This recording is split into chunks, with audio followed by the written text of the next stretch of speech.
మహబూబాబాద్ జిల్లా నెల్లికుదురు మండలం రామన్నగూడెంలో దారుణం చోటు చేసుకుంది. ఒంటరిగా ఉంటున్న వృద్ధురాలిపై సామూహిక అత్యాచారం చేసి హత్య చేశారు దుండగులు. మృతురాలి స్వగ్రామం కురవి మండలం తిర్లపాలెం గ్రామం. ముగ్గురు కూతుర్ల పెళ్లిళ్లు చేసి రెండో కూతురు ఇంట్లో ఒంటరిగా ఉంటుంది వృద్ధురాలు. జీవనోపాధి కోసం హైదరాబాద్ వెళ్లింది రెండో కూతురు కుటుంబం. ఘటనపై కేసు నమోదు చేసి దర్యాప్తు చేస్తున్నారు పోలీసులు. అనుమానితులను అదుపులోకి తీసుకొని విచారిస్తున్నారు.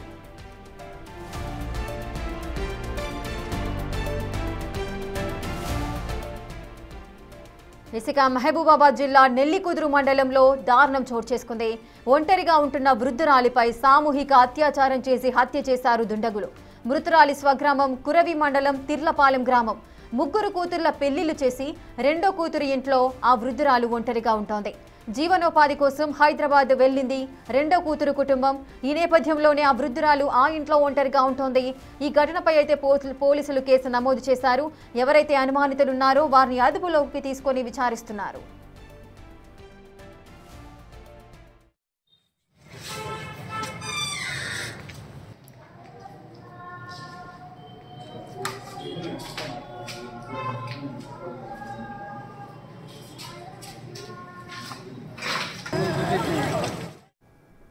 జెసికా, ఒక వృద్ధురాలిపై సామూహిక అత్యాచారం హత్య జరిగింది. దీనికి సంబంధించిన పూర్తి డీటెయిల్స్ మా ప్రతినిధి అందిస్తారు.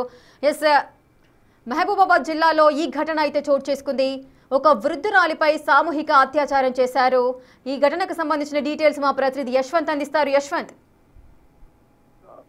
సభ్య సమాజం తలదించుకునే సంఘటన జిల్లాలో రామగూడెంలో చోటు చేసుకుంది. కామంతో కళ్ళు మూసుకుపోయిన కొంతమంది వ్యక్తులు 65 ఏళ్ల కల్లెపు పద్మ అనే ఒంటరి వృద్ధురాలుపై సామూహిక అత్యాచారం చేసి అత్యంత కిరాతకంగా పాశవికంగా కొట్టి చంపిన సంఘటన సంచలనం రేకెత్తిస్తుంది.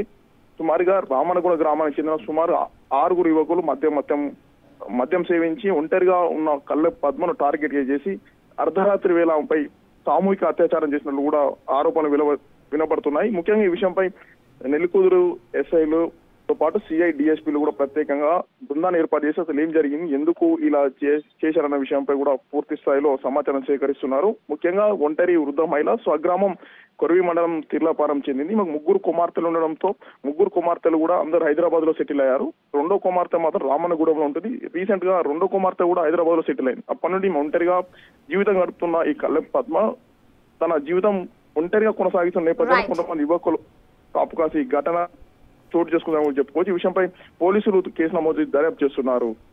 Right, thank you Yashwant, thanks for